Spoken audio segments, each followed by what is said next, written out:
mushroom update in the city. There's a couple things to show here. I got these mushrooms online. These are the the Sonoma brown oyster mushrooms.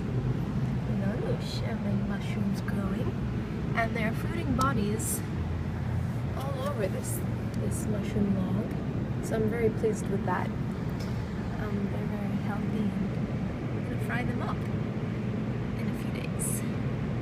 And here I have the pom-pom mushroom. So this one is actually going to look a little bit different. It won't have the standard mushroom shape. It has more like thin needles. So it's really bizarre. So that's that.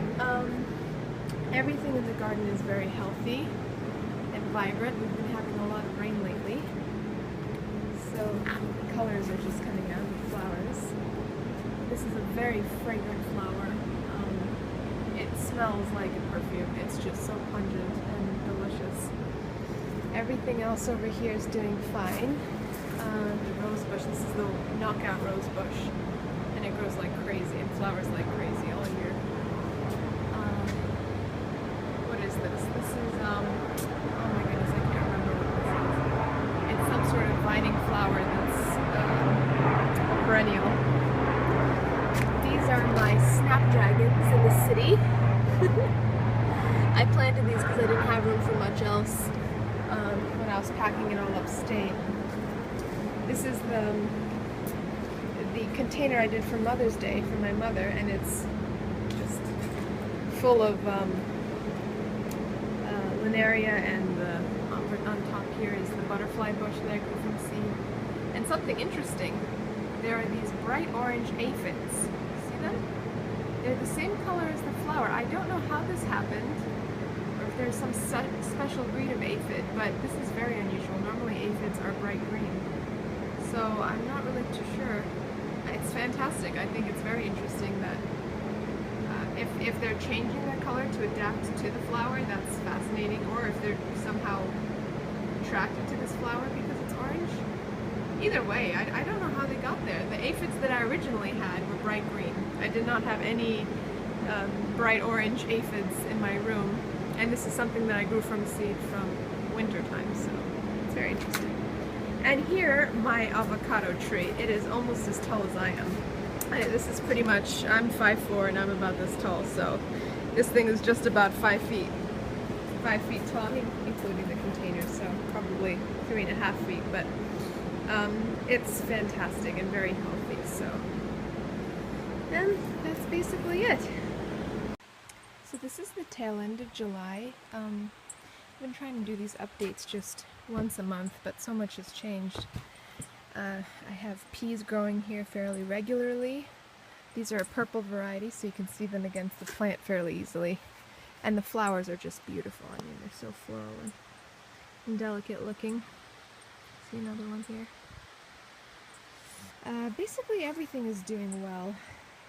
This is funny, I accidentally broke off this middle tip here. It was just one stem with one flower, and so the Praxis method I applied accidentally, and these 5 shot up. Everything's doing well in general. Let's see over here.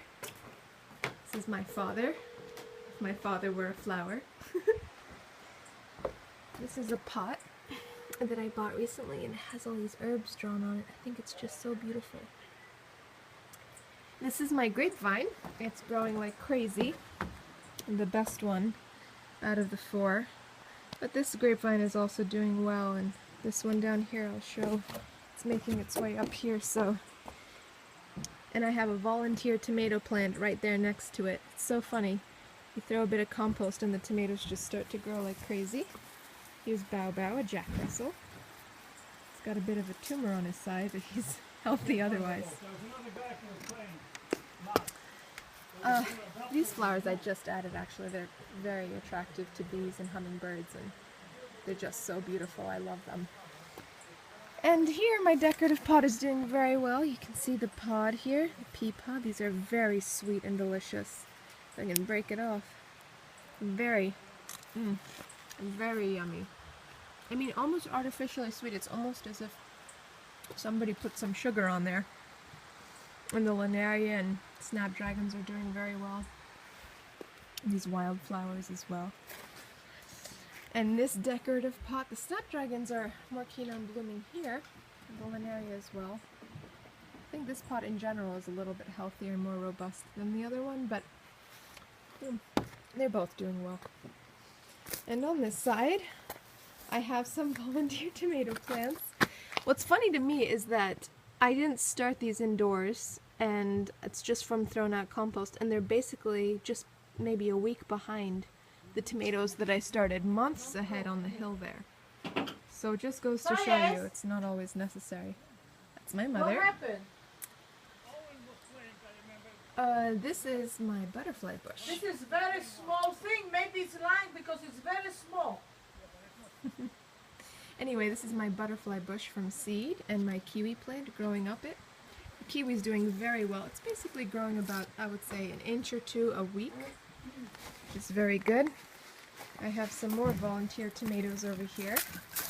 They're not as far along as the other one is, but they're already flowering, so. This is another kiwi. Another kiwi here, right here. And then this kiwi, which I was certain was dead, popped out of nowhere. These are, it looks like garbage, but it's actually coffee bags. They're very good to decompose. The worms love them. So I suppose now I can show my flower garden down here. None of these are from seed. Actually, that's not true. My dwarf quincy is growing here. This is my dwarf quincy. Remember that? Those little tiny, it was just 2 little leaves. And I bought a whole package of special seeds for this.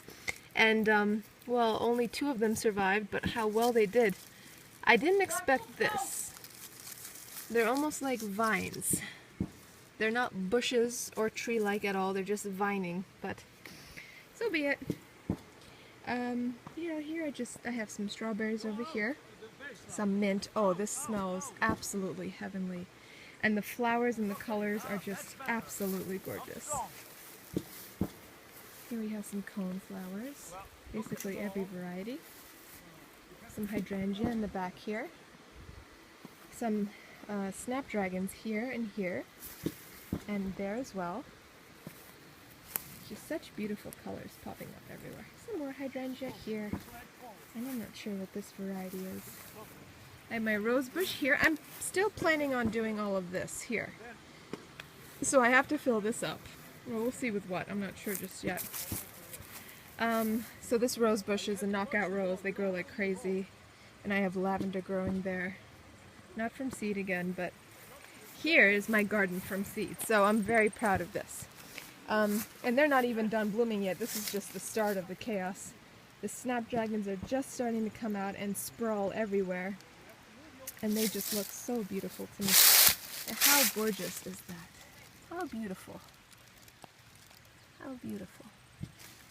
Such a lovely white flower. And it's not like a bright white. It's almost like an off-white. Even the oranges and the pinks are so soft. Here's my linaria from seed. So what I've noticed about the linaria is that, I mean, these flowers have lasted for so long. It's like a good month now that they've been out. I definitely want to remember that for next year. I want to grow more of those. They're very beautiful. Here, I just bought this flower yesterday. I'm not sure what it is, but it's perennial and very strange and almost looks like string coming out of the flowers. Anyway, here's some more linaria, which is just beautiful. I mean, this is so, I just want to roll around in this. These are some more plants, just your standard perennials, and here's my snapdragon garden. So let me see if I can get all of this in the frame. How beautiful is that? How beautiful, all those colors. And these are all snapdragons for the most part. These colors here, this is all snapdragons. Everything that you see here, I grew from seed since winter time. And they're just doing stupendously. I mean, their flower spikes are much larger than I remember them being in the pots that I had on the deck last year. And I think that's because they have more dirt to grow in and more compost here. because I've been laying quite a bit of that on there. Of course, this isn't just Snapdragon City. There's also some bulbs that I put in here, like this one. It's very pretty. All of these bulbs here, these are all bulbs pretty much. The one thing I don't like about bulbs, I mean, you can kind of get a sense of it if I back up and hopefully don't fall from this cliff here. They kind of fall all over the place because they're so darn tall, and I don't like that about them, especially because they're not perennials and they're just annuals. I mean, it kind of looks messy, and snapdragons keep themselves together, but these guys are kind of just wild and a little unkempt looking, so I think I'm not going to repeat this in the future. I have some delphinium and hollyhock strewn in between these plants, as you can see here and there, but they're not doing very well here. Something's eating them up. My Linaria, on the other hand, is doing brilliantly. So I'm getting a good idea for what I can and what I can't grow up here. Nature is letting me know what it finds delicious and not so much. So like this delphinium, for example, is completely decimated. I showed that in the last video, but so it hasn't grown much at all. And I don't think it's going to survive through the winter. So I'm really considering if I'm going to be growing that again next year or not. Anyway, I might as well move on to my melons. They also, I mean, this is a mixed bag of good and bad. The few bits that they ate, I mean, this one they ate quite a bit off of, even with the mouse traps. But these two seem to be surviving well. The cantaloupe back here has resuscitated itself somehow. Come back from the brinks of death. It didn't have a leaf on its stem, and now it's got a bunch of leaves, but whether or not it will have enough time to produce fruit is another question altogether.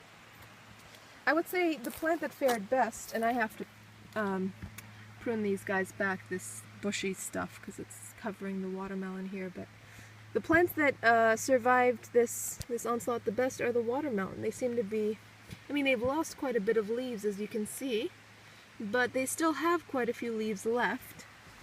And once again, I don't know if they'll produce fruit, but I think if any plant will produce fruit, they'll be in the running to do that, because they have enough foliage that they can support a fruit. Whereas this pumpkin, for example, this is perhaps the biggest tragedy, because actually, you know what? I didn't even see this before.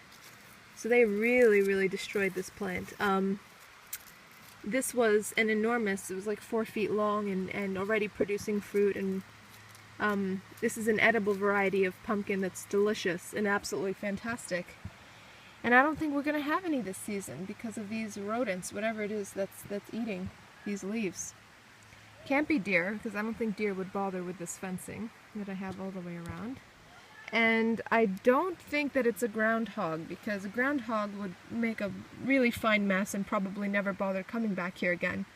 And I keep getting these little nibbles here and there, so I'm thinking it's either moles or even crows maybe, or I don't think it's slugs either, because they wouldn't eat it in that fashion.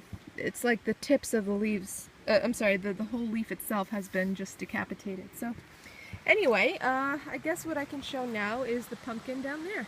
So here is the Dill's Atlantic Giant. And true to its name, it is growing like a giant. So I'm partially doing this video because I want to see, so it's July 26th today. I want to see and compare this video to the previous videos I've had of pumpkins, to see if this thing really does have a chance of producing a massive fruit or not. It currently is in the running for it. I mean, it has fruit set already. I think this one may have been pollinated already, and if that's the case, I'm just going to let it grow maybe 2 or 3 at a time. But I want to make absolutely certain that it won't lose any of these. So anyway, that's the Dill's Atlantic Giant, and the squash over there is not doing well at all. It's not that it's getting eaten, it's just not getting enough sun, so this spot seems to be better. So here we have my veggie plot on the hill, and it is doing absolutely amazingly. As you can see, this one is laden with fruit. We have a lot of orange peppers here growing, and they're just ready to be picked. There's a lot of these guys here. Here we have a red one. I'm really so pleased with these pepper plants. They're 2 years old now, so this is their second summer, and it's good that they're growing like this. I would, have expected that. Look how many fruit this one has. Look at all that. And there's a lot more on the back there too. This pepper here, a spicier variety, has a bunch laying there. This little guy as well also has quite a few. This pepper as well has one orange fruit growing here on the bottom.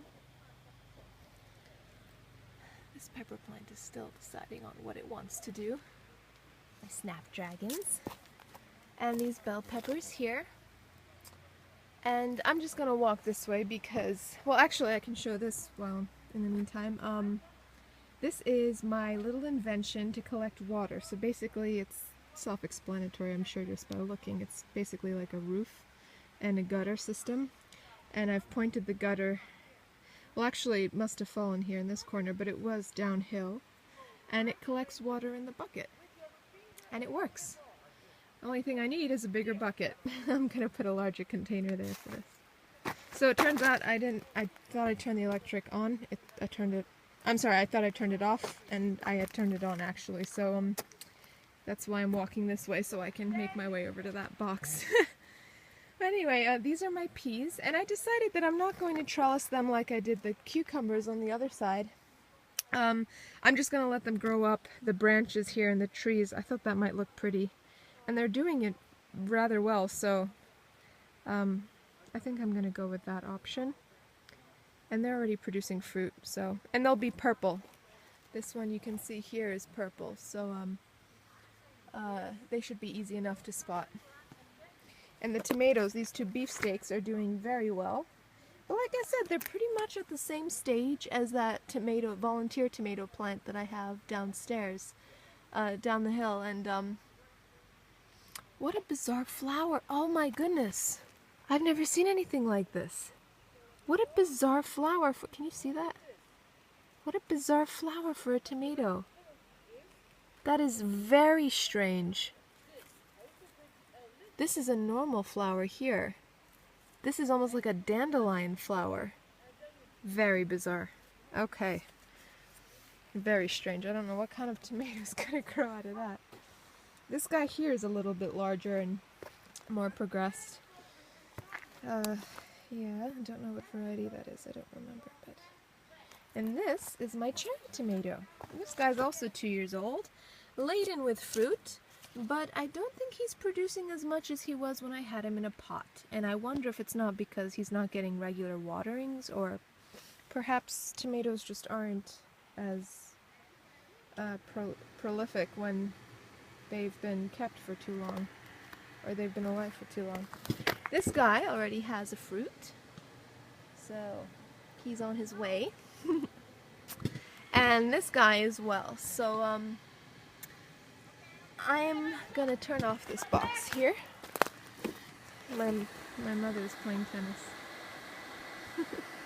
Let's see how this goes. Oh boy. No, that was not good at all. Anyway. So here I have an eggplant. I had dinner at my boyfriend's, and they did fried eggplant with mozzarella cheese and tomato sauce, and it was absolutely the most delicious thing I've ever eaten. I still have like dreams and fantasies about it, so I've decided to grow some eggplant. And next to it there, you can see a little spike coming out of the earth right there. That's asparagus. That's an asparagus spike for my father.